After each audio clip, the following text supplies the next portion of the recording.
Episode 1 Trampled. The heavens were draped in mourning.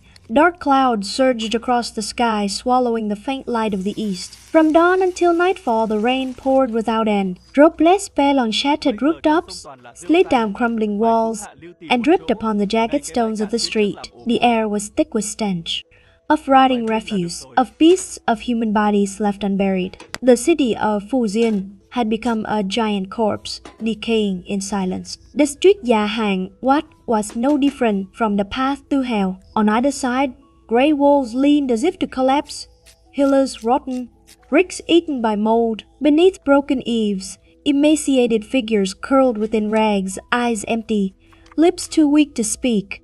The cries of starving children pierced the air, then fell into wheezing breaths. The cough of the dying echoed, mingling with the lament of mothers who had lost their children, all combined into a dirge. Haunting, dreadful, beneath the leaden sky. Yahang dragged his bare feet through the mud, soil pressed into festering wounds, releasing the stench of blood. Yet he no longer felt pain. His frame was nothing but skin and bone, his eyes sunken, his spirit hollow. Hunger was a beast inside him, gnawing endlessly at his flesh. He no longer knew where he walked, nor held hope, nor faith. Only one thought remained: to live, to survive this day, and think of tomorrow later.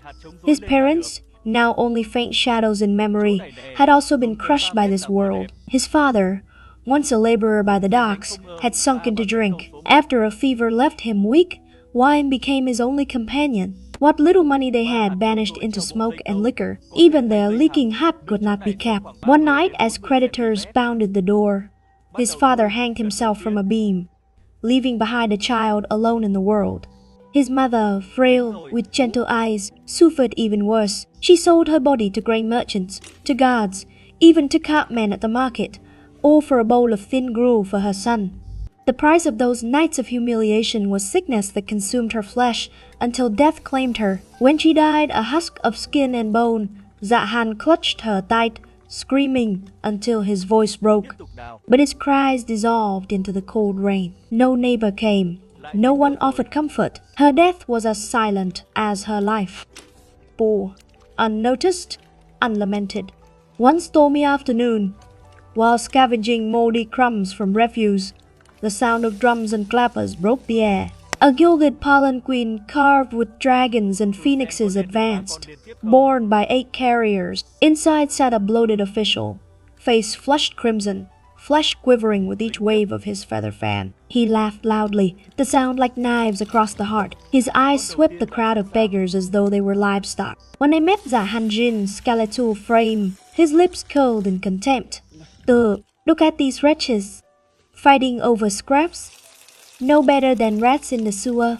At that instant, Zahan felt himself truly nothing more than a beast, despised and trampled. That pale, swollen flesh embodied a rotten dynasty, while he was but a starving husk writhing in the mud. Then came the cry that shook the street. By order of His Majesty, all vagrants are to be cast out of the city. Be fired and face the blade. The decree rolled like thunder.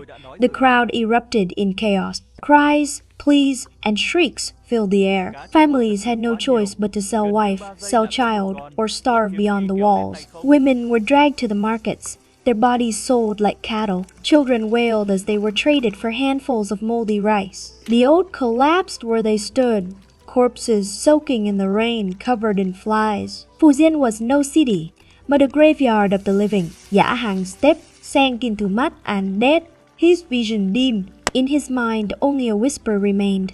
"Bù live, just live, Bù." But with each repetition, his voice trembled, as if clinging to the last thread of life in an ocean of despair. Above, the storm clouds gathered heavy, ready to collapse, never to disperse. End of Episode 1 Trampled.